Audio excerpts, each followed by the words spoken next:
Hello everyone, and thanks for tuning into the Sunday Roundup for February 2024 from GavsWeatherVids. So here we go, trying to bring you data in terms of sea surface temperature anomalies, solar activity, Eurasian snow cover, Arctic size, etc, etc, etc.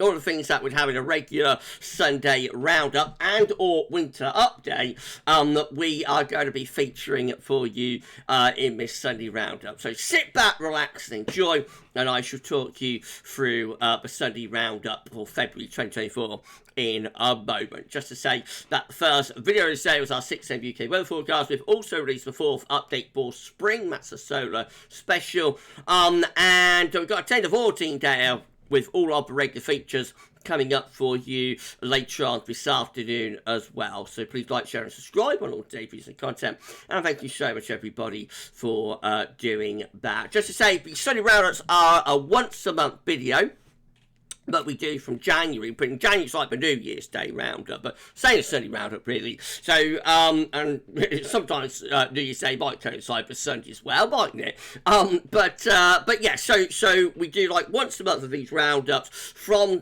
January through to August, and then we discard the Sunday Roundups in September in favour of the winter update. So if you like, these are mini winter updates, and already starting to think maybe about I don't know, 24, 25. No, we're not really, but when we get into the summer, then we will start thinking a little bit about winter 24, 25. But anyway, please like, share, subscribe on all day videos and content. Thanks so much everyone for doing that. Right, okay, so we're going to start off with solar activity. This is how the solar disk is looking on our side of the disk today from solarham.net. Quite a few sunspot regions in evidence here across the solar disk. However, despite that, solar activity is actually at low levels being reported by SolarHam and is expected to remain at low levels for the next couple of days. This is the GavsWeatherVids Sunday Roundup Solar Activity Tracker sent through by our good friend Shrine Brewing, even keeper of the keeper of the Solar Tracker. Thank you so much to Shrine sending this through. So the orange lines and orange spots depicting each individual day's worth of sunspot activity. And you see we have passed the first peak, I think, of solar cycle 25, the current solar cycle, which occurred back around the latter part of the summer, that peak with the orange spots just there. Since then, well, through the autumn, we saw like a general decline in solar activity, sunspot numbers, daily sunspot numbers, and we kind of leveled off at that level now. So we did see quite a significant drop actually through the middle of the autumn, and for a couple of days we wondered whether we might actually go spotless, but we did not do that. And we have sort of ticked things back up a little bit since then, but we're certainly at a slightly lower level compared to where we was back around the latter part of the summer. But 2023 last summer. So we're at, you know, we're around solar maximum. We are at quite a high level of solar activity, but not quite as high as we was, you know, back in the middle of 2023, if you like. You can see, but from 2022, so we can go back to 2022 with this, you see that the trend has been generally upwards. Even at the moment we are having a little bit of a lull, but I think there's still more to come for solar cycle 25, and the second peak I would think is likely to be bigger than the first peak. Usually the second peak is bigger than the first peak of the solar cycle, and that is still to come either later this year or possibly into 2025. This is how solar cycle 25, current solar cycle, is looking compared to solar cycle 24. So that's the latest month just there, that blue spot just there, that's January. I think that's updated to January 2024. So this blue spot just here would be December, that is October, and then this blue spot down here, excuse me everybody, would be, what am I doing about? This blue spot down here would be September, just there, September, October, no, hang on, so that's October, November, December, so that's October, sorry, that's October, like the peak up here happens around July, August of 2024, those two spots just there. See how sunspot numbers should have dropped down through the course of the autumn, but let's tick back up slightly into the new year, but still underneath where we was when we had the first peak of solar cycle 25. I think that's going to be the first peak of solar cycle 25. How we compare it to 24? Well, that's the first peak of solar cycle 24 just there, occurring in the back end of 2011. Then we saw quite a significant lull in solar cycle 24 through most of, well, for all of 2012, and then into the first half of 2013, actually. We saw quite a significant lull. And then, second half of 2013 into the beginning of 2014, that is when the solar maximum of solar cycle 24 occurred, and that was at the beginning of 2014. Now, it looks like we're going into a bit of a lull phase again, solar cycle 25, but that lull is happening at a higher level than the lull that we have during solar cycle 24, if you like. So generally, this is it's still a relatively weak solar cycle. It is at the weakest end of the range of the solar cycles, but it is a little bit of a stronger solar cycle compared to solar cycle 24, if you see what I mean. So the first peak is above the first peak of solar cycle 24. The lull that we're going into seemingly at the moment is a bigger lull, if you like. You know, it's more active lull than the lull that we had during solar cycle 24. And so you would suspect that the second peak of solar cycle 25, when it occurs, will be above the second peak of solar cycle 24, and you know, could be up here somewhere. So it'll be interesting to see how that works out. Thanks so much to Shryan for our trackers. Now, this has been sent through by Richard, our good friend Richard Shaw, sent this through for us. This is showing spotless days and the current spotless stretch for solar cycle 25. So the current spotless stretch is 0 days, given that every day so far in 2024, we're only, you know, a couple of days into February after we go through January, so we're not very far into the year. But so far, every day for this year has had sunspots, and that was the case in solar cycle in large as well, 2023. 2022 had 1 day without sunspots, but we really have to go back to 2021 for like consistent days without sunspots. Had 64 days without sunspots then, 18% of the year. Of course, the solar minimum year was 2019 with 77% of the year. Our comparable year for 2024 from solar cycle 24 is actually 2013, and 2013 also had 0 days without sunspots. So every day during 2013 had a sunspot. Interestingly, 2014, which is like the solar maximum year, actually, that did have 1 day without a sunspot. So that was quite odd how that worked out. But we're going to expect, like, every day in 2024 to have sunspots. Every day in 2025 should have sunspots. Every day in 2026 should have sunspots. And then 2027 is when we should start seeing our first spotless days beginning to appear. So 2027 will be an important year, I think, because that will be the first year when we start descending properly into solar minimum, and that'll be the first year that we start getting some days without sunspots, and then those spotless days will increase through 2028, 2029, reaching solar minimum probably in 2030. So we shall see. That's a long way off into the future, of course. Thanks to Shryan, and thanks to Richard for the solar data there. Right, this is how the oceans were looking when we did the New Year's Day roundup. So this is from the 29th of December, but this is what we showed you in the New Year's Day roundup. So we have our 4 areas of interest: Enter region just here, Equatorial Pacific Ocean, Northern and Northeastern Pacific through here. We've got the Indian Ocean over there, and then we've got the North Atlantic over there. That is how the oceans were looking when we did the New Year's Day roundup. This is the latest as of the 2nd of February. So, dealing with the Enter region first of all, the signature for El Nino is still there.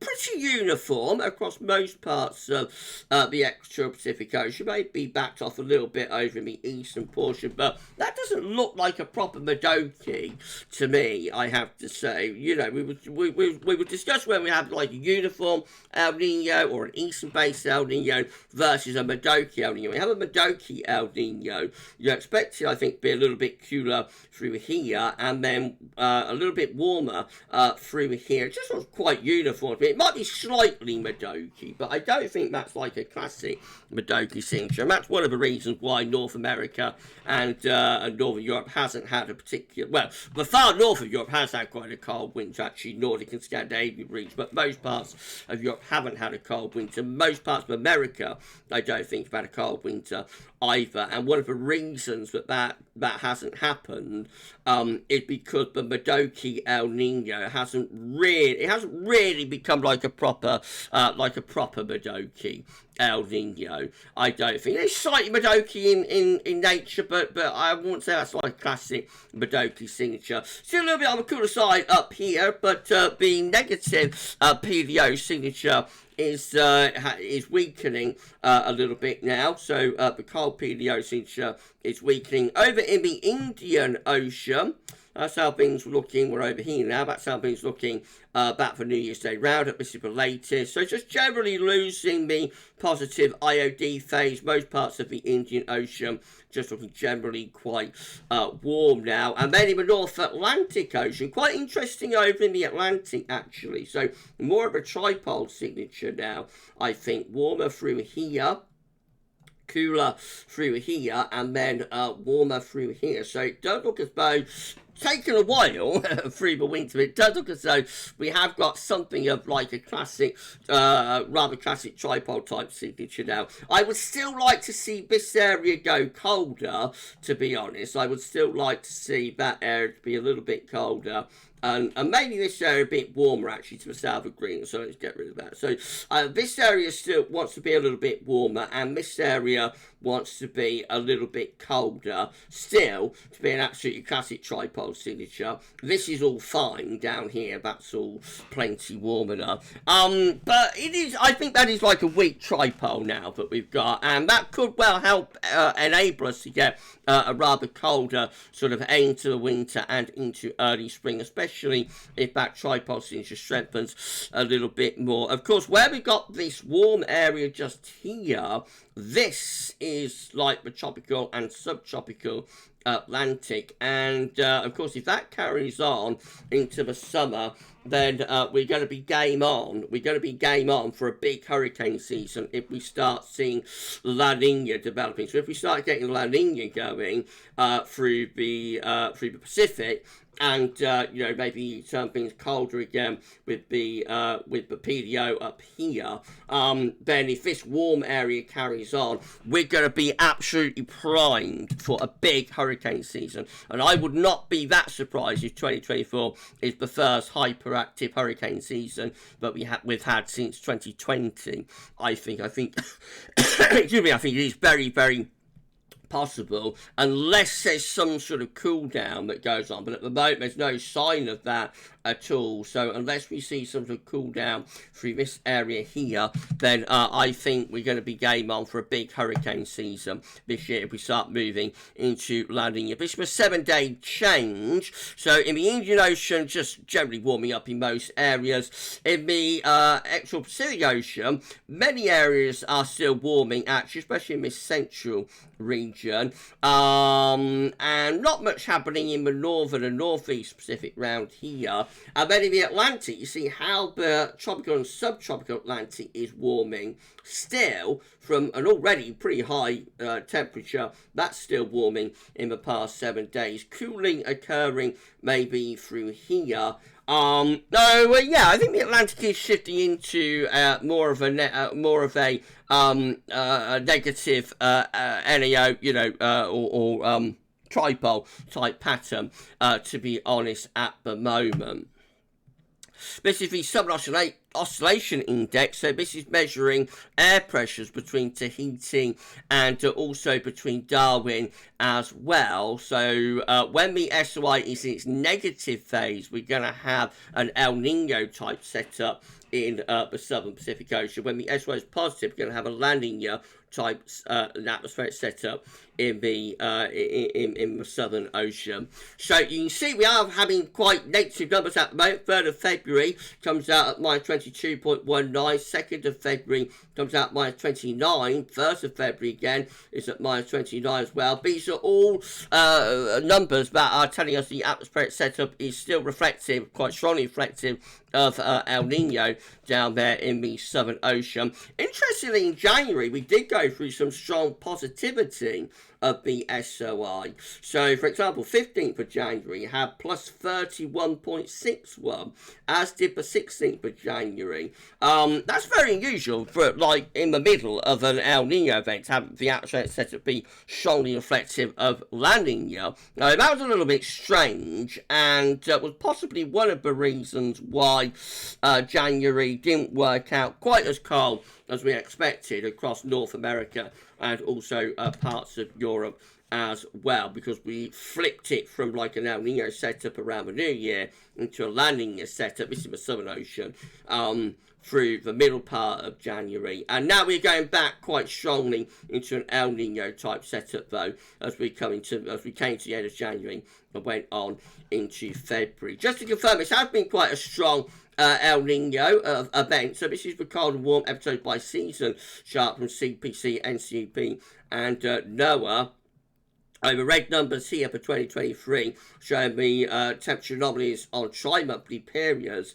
You can see that for the tri-monthly period of October, November, December, which could well be the peak of this El Nino. We won't know for another couple of months whether it was or not. But we actually peaked at plus 1.9 there.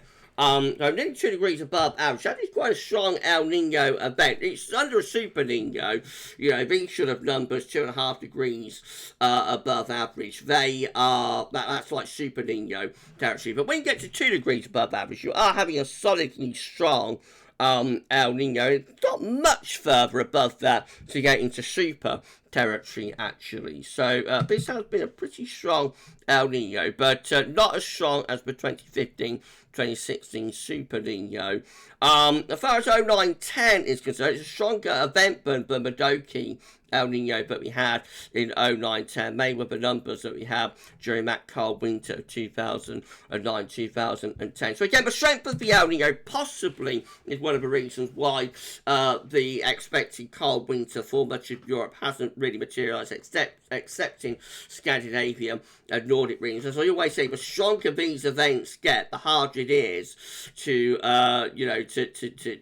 get colder conditions. So on this chart, it's under the 97-98 event, so it's weaker than that.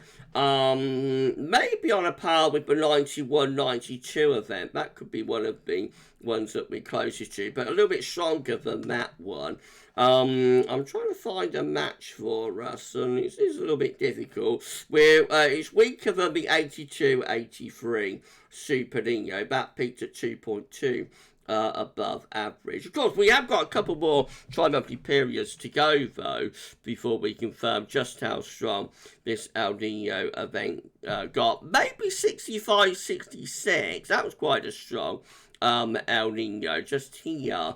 So that peaked at 2.0, 2 degrees above average. So that might be the one, but we're closest to actually in terms of the overall strength of the El Nino event anyway, 65, 66. That was quite an interesting winter because it was quite cold early on and then it got mild later, which is a little bit that's not really what you expect for El Nino. Expect El Nino to get colder later and be mild earlier, but that winter, you know, it was cold sort of Christmas into January and then had a mild February. But I think out of all of those El Ninos, it possibly is 1965, 1966 that we're closest to there, especially if we peak at like 2 degrees above average with one of the subsequent tri-monthly periods maybe just here.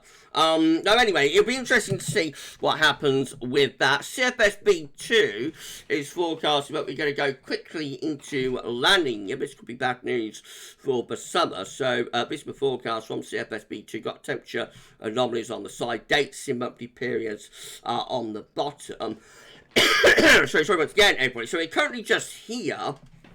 We're somewhere between 1.5 2 degrees above average. It's downhill all the way now. The CFS is correct. Notice the black dash line very quickly moving downwards into the spring. So by the time we get through to sort of May, June time, we have gone back firmly to neutral territory, and by the time we get through to July, so that would be like April to May actually, by the time we get through to July, just here, we are firmly into a La Nina. We're between 1 degree and 1.5 degrees colder than average. That is a very quick change. That's a very quick flip into La Nina. For example, one of the years where that happened, where we had a very quick flip into La Nina, would be 2006, 2007, for example. So notice just here, late 2006, we've got these red numbers. Albeit that was quite a weak El Nino, but it did very quickly move into La Nina territory. So by the tri-monthly period of May, June, July, was already going into La Nina, and that just strengthened through the summer. Of course, that was a washout summer. Another year where I had a very quick flip into La Nina would be 1988, just here. So again, starting off with red numbers, and then they very, very quickly, by the tri-monthly period of April, May, June, they've reversed into La Nina. Again, the La Nina takes off through the rest of 1988. That's another very poor summer. We do have the example of 1995 just here, where we have an El Nino from 94, 95. But no, that was a much slower transition into La Nina. So the first genuine La Nina tri-monthly period there was July, August, September, into the latter part of the summer and early autumn. And it's quite a weak La Nina anyway. So the two things that we've got to be looking out for in terms of the summer of 2024, and we'll talk more about this in the next few months, I suspect, but two things we've got to be looking out for will be how quickly we reverse these red colours, how quickly we go back to black, and then we go back to blue, or we see blue appearing. So if that happens, if that starts happening, the blues start turning up in those tri-monthly periods just there, then the summer could be a little bit of trouble, especially if it's also relatively strong as well. So quite a bit to look out for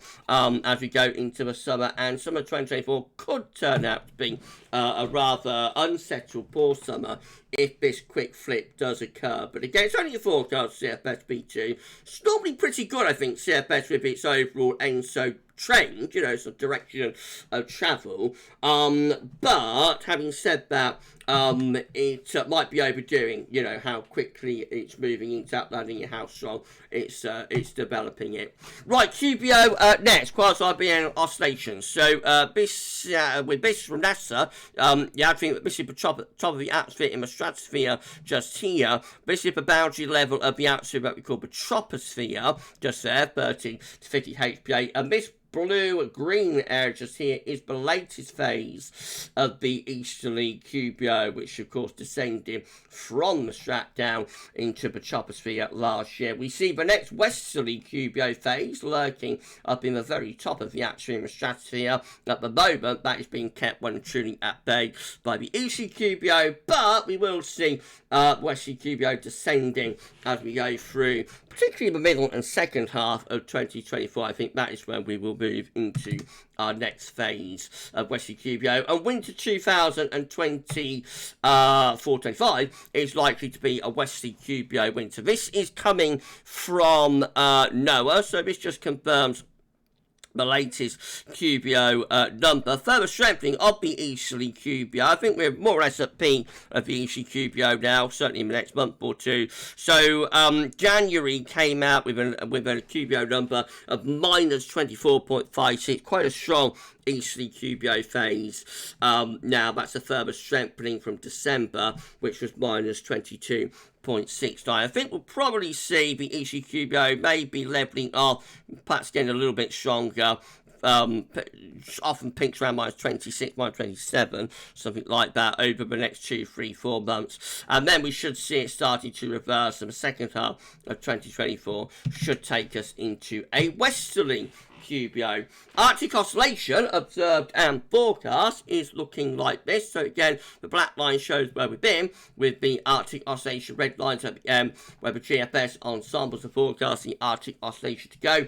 At the moment, we're currently very strongly positive with the AO, but it's downhill all the way if the forecast is correct. So the GFS ensembles will actually take us into a negative phase of the AO through, by the end of the first week of February and through to the middle part of the month anyway, we're into a negative AO. So remember, it's always the weather that's driving the index. The reason the AO is going from positive to negative there is that at the moment we've got lots of low pressure over the Arctic and the pole, but that's going to be replaced by high pressure, by blocking. Blocking, of course, is the route to getting cold air out of the Arctic and down into the mid-latitudes. Where the block sits, though, is the all-important critical factor in determining who's going to get the cold. NAO observed and forecast looks like that. Again, the black line shows that we are positive with the NAO, and the GFS ensembles are forecasting that we have a reduction of the NAO down towards neutral, but not especially negative. So we've got the AO going quite strongly negative through the first half of February. We've got the NAO reducing from positive to neutral. No, it's not going to be necessarily that straightforward to get the cold air from the pole and into Western Europe if the NAO doesn't go negative. Really, to do it, you know, simply, we want to see both the AO and the NAO going into negative territory, being in sync with one another. But the reduction from a positive NAO to neutral will probably be enough if a blocking is strong enough to still allow some cold into northern and western Europe. But to be comfortable, I would like to see, for cold, I would like to see the NAO going a little bit more negative there. So that's going to be something to keep an eye on in the next week or two. The Eurasian snow cover looks like that. Of course, we see that the whole of Russia, most parts of Scandinavia and Nordic regions are covered with snow, as you'd expect. The snow has just about got into eastern parts of Europe, for example. We see Belarus there covered with snow. Not that much into Ukraine, though. You probably expect more through there. And like the Baltic Sea states at the moment haven't got much snow cover, but that will be changing in the next week or so. Not much into Europe. So like Poland, largely snow-free. Germany is snow-free. Much of the Balkans and Romania, southeastern Europe, snow-free as well. And definitely not much doing at all on the western side of Europe. So from a European snow perspective, perhaps a little bit disappointing, but for sort of an Asian and Eurasian snow cover perspective, it all looks quite fine. And then finally, Arctic sea ice extent looks like this, because we're going to be at our maximum for Arctic sea ice extent in about a month's time or so through early March. So that blue line is the current extent of Arctic sea ice. Let's see how we're comparing with our averages. So compared to, compared to the 79 to 1990 average, we are significantly under that, as we always are these days. Compared to 91 to 2000, that green line, we are significantly under that one. Compared to 2001, 2010, we are very close to the 2001, 2010 average, actually. Not all that far away from it at all. And in terms of the most recent average, which is 2011 to 2020, get rid of those lines. So that's just blue line just here. We have actually been above that through most of this refreeze season, although you notice a little bit of a tick down right at the very end, close to the 2011 to 2020 average now, but still a little bit above that average. So we're not doing too bad compared to our most recent long-term 10-year average, but we're we're close to 2001 to 2010 as well, but we're under 91 to 91 2000 and 79 990. Let's see how we're doing compared to most recent year. So this is 2023. So we're above 2023 for this refreeze season. That is 2022, very close to 2022. That is 2021. We have been above that through most of the refreeze season, but we are now on parity with it. That's 2020, close to that one. That's 2019, a little bit above 2019 for the refreeze, way above 2018 for the refreeze as well. Interesting. Significantly above 2017 as well at this point in the refreeze. 2016, yes, we're above that one also. What about 2015? Very close to that one, but have been above it through large portions of January. 2014, very close to 2014. 2013, again, very close to that one. 2012, which of course became a record minimum year by the autumn of 2012, but during the refreeze of the early part of 2012, didn't do too badly for Arctic Size XM, and we are very close to that one as well. 2011, so a bit above 2011 for most of January, but we're close to it now. 2010, very close to 2010, actually, interestingly. 2009, very close to 2009 as well. 2008, with that one, we're very close to it, slightly under 2008, though, right at the very end there. Most recent day. 2007, very close to 2007. What about 2006?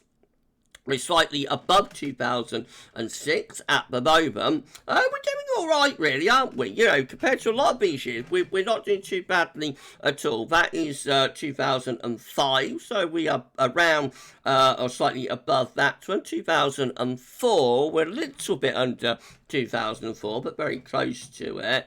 And then we get to the years that we're going to be quite substantially under. So 2002, now you see that or 2003 I should say, now you can see that we are quite significantly under that one. And then we've got 2002 there, which we're under, and 2001, so we're under both of those. 2000 under that as well. So they're going back into the years where we're going to be under. But since about 2004, we're doing all right. We're not doing too badly for Arctic Size XM compared to most years back to 2004. Right, okay, so that is your Sunday roundup. It's been a proper old epic, that, hasn't it? Half an hour video. Hope you've enjoyed it, everyone. And we'll do it all over again in March. By March, we should know a little bit more about where we're going with El Nino to La Nina. So that's definitely going to be something to keep an eye on, I think, as we go through to spring. How quickly will the El Nino, reverse? If it does, sometimes El Nino doesn't reverse. Sometimes El Nino just goes back to ENSO neutral. But it looks, if basically right anyway, looks like we are going to go to La Nina. But how quickly that happens and how strongly it happens, will be something to keep a close eye on through the spring, because it could well be an important factor for summer 2020. And of course, we'll bring you up to date with all of the other things that we're looking at in this Sunday Roundup as well. If you've enjoyed the GavsWeatherVids Sunday Roundup for February 24, please do like, share, subscribe. Thank you so much for doing that. Don't forget to check out the fourth spring update. That's a solar special, was released earlier on today. And we're going to be back in a little while, in a couple of hours, we'll be back with our 10 to 14 day, including all our regular features. That'll be an interesting video coming up later on this afternoon. No live stream tonight because I'm off out dinner with family. So, again, if you enjoyed the study roundup, please like, share, subscribe, and we'll see you again with more very, very soon. But for the study roundup for February 2024, that's all for now, and thanks for watching.